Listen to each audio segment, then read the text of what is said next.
Hey guys, it's Mr. Sheeline here. This is going to be kind of the walkthrough video helping you guys out on drawing circuits. So, alright, so this should be up on Google Classroom right now underneath homework. Oh, excuse me, got it on here. So, this portion of work here is pretty much just looking at this part of the note. So it's drawing these circuit diagrams. And so when we draw these diagrams, we have to be super careful, and it's very specific things that are going to be added to it. Not only that, it's the order in which they need to be added. So the idea of this guy here is to practice recognizing what the symbols look like, the examples that they're attached to, and then we're going to go ahead and give it a go. We're going to try out a series, and then we're also going to try a parallel circuit here as well.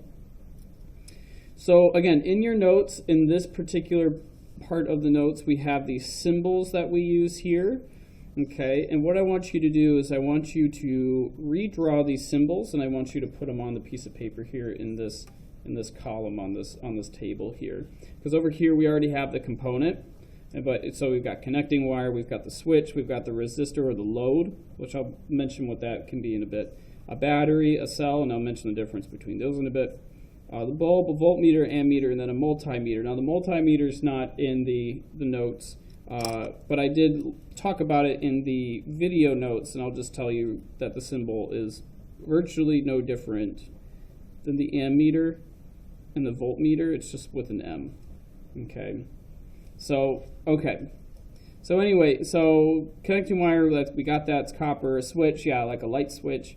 Now resistor or load. So a resistor, remember, it's an actual physical component that you put into an electrical circuit to slow down the current in your circuit. Doesn't do anything to the voltage. The voltage stays the same. Remember, that's what we looked at yesterday in Ohm's law, is that resistors only change the current. They do not change the voltage. The voltage is a completely separate system. Okay, that's like your batteries. Your batteries are going to pump out whatever number of volts they're going to pump out no matter what. So resistor it focuses, it slows down, or it can speed up can free up the current in your circuit. Load is pretty much just, you could think of it as an appliance. So the example that we have in the notes is a toaster.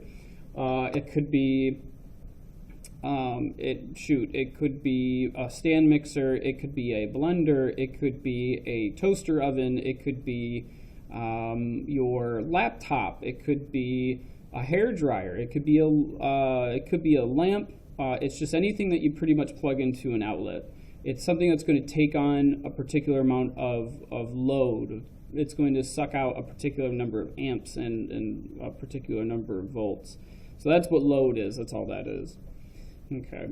And remember, battery, the difference between battery and cell here. Remember, a cell is technically a single battery. I know in the notes, I was like looking at this in the notes. It says AA battery up here, and that's just wrong. Like it's a single AA is going to be a cell. That's a single cell.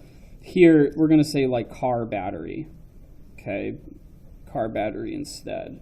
Okay, or a number of these dudes, and so that's why I'm going to. This is confusing. I don't know why this is here. It should be AA battery, just AA battery. Either that or this guy, maybe it's not a AA battery. It's a what's it called? It's a D cell battery. Just the big fat guys, big fat AA looking batteries. So, but the difference between them is that and they have their own particular symbols here. Is that this is a battery? Remember, I mentioned this in the notes. A battery is a series of cells, energy cells put together. Okay. This happens to be a battery, okay, because each one of those, there's like a little spot in here, there's a spot in here, there are actual individual cells that are packaged inside this plastic container. In this case, this guy's typically suspended in a particular amount of acid, and each individual cell can be replaced, and contribute to the whole of the battery. Contributes to the whole of the battery, but is again. All right, I'm ending this off weird. It's individual pieces put together into one entity. Where here, for the most part, it is just one cell. That's all it is. So, but again, the point of pointing this out again is to say that a battery is denoted very differently than a cell. And so when we go through this, you have to make sure that you are paying attention to the verbiage. Are we talking about, and the wording? Are we using a cell? Are we using a battery? Where are these things located in relationship to one another when we're drawing these diagrams out? Okay. And then I guess here's what I'll tell you then now. So what I want you to do is I want you to pause the video and I want you to go ahead and fill this out. I want you to fill out all these symbols here, provide the examples here for all the circuit components. Go ahead, pause the video and complete that, and then come back and then rejoin me here, and we'll keep on trucking.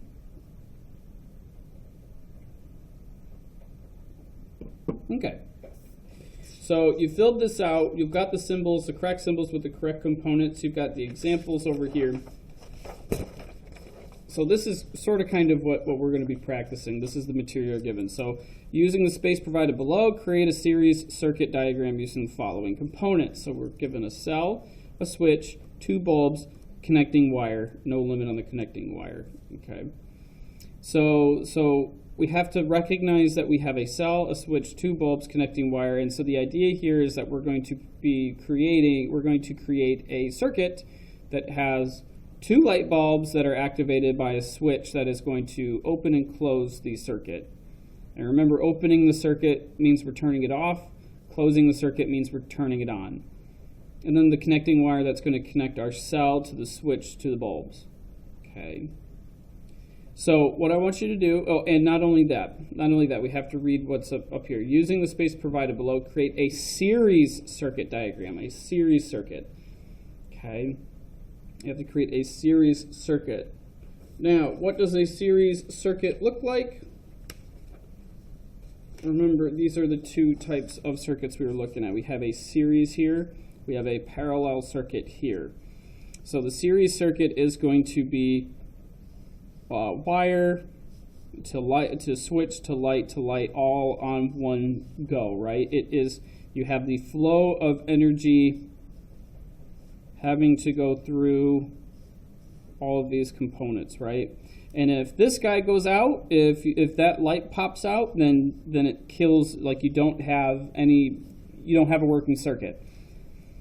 Okay, and this is the analogy I gave in the notes was this is like super cheap and old Christmas lights. If you ever had issues with Christmas lights on your tree, where like half your tree isn't lit up, it's because that particular reel of Christmas lights happened to be a series circuit. So that meant that the wire was connected to each light, and that there was no wire that was connecting everybody together in one. And so if one light went out, all the other lights went out because it opened the circuit. Then you had the fun time of trying to figure out which light was broken and which one wasn't. So this is a series circuit. And you compare that to the parallel circuit. And the parallel circuit is, like, for the most part, the bit more expensive, more contemporary Christmas lights that you use today. Is that if one light goes out, you just pop the light out and you pop a new one in, right? And it doesn't affect any of the other lights. And the reason for that is because in that circuit, it looks a little closer like this, where it's like, here's your plug, right?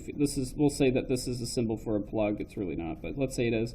So there's your plug, and there's going to be and let's say that's the extent of your light. Let's say that's the extent of your light. The way it works is that there is a line from all the way down here to all the way back here, and in parallel, you have the lights.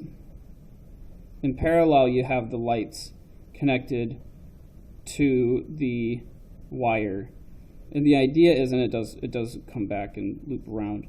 And the idea is that these are all in parallel. So that means again that if that guy goes out, these guys continue to shine, and you just replace that one. It's a lot easier to figure out which one's broken and which one's not.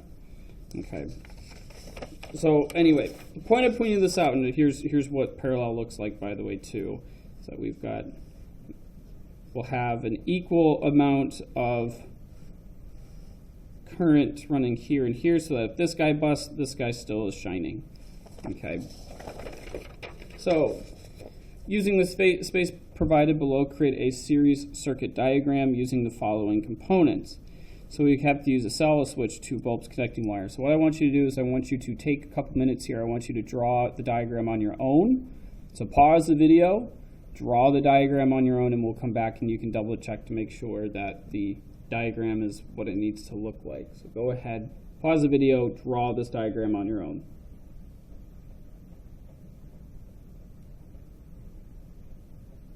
Okay.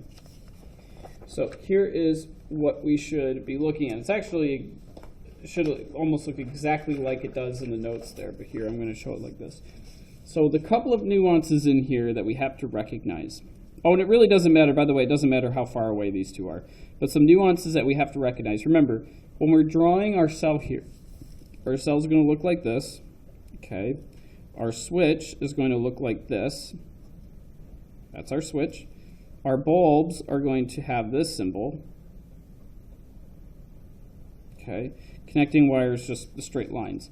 So when we're drawing this, remember, the big line, little line is very specific. This indicates the flow of the electrons in the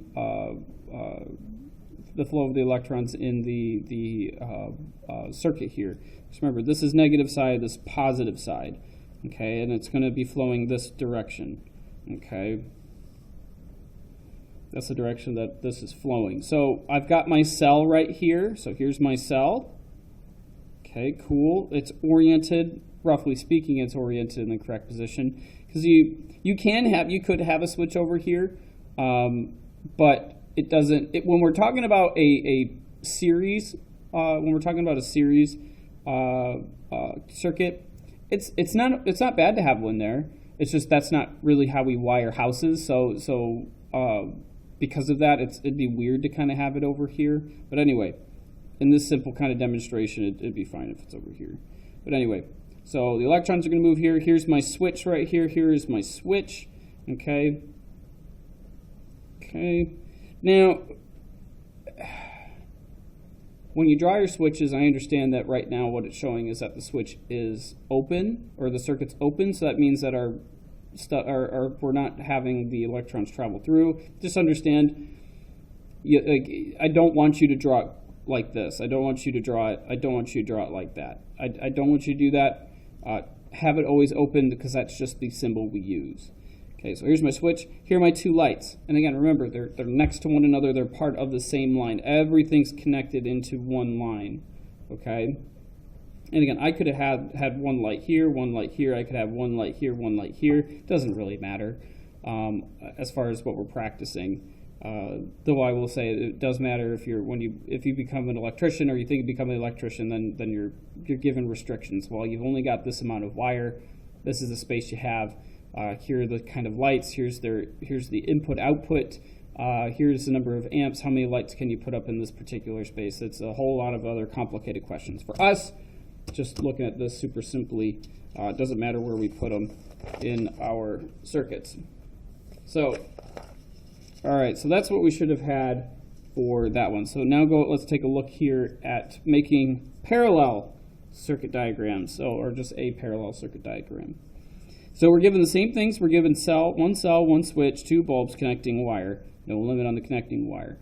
So again, what I want you to do, because we already looked at the parallel circuit in the notes, and if you need to check that again, I want you to make a parallel circuit using 1 cell, 1 switch, 2 bulbs, and connecting wire.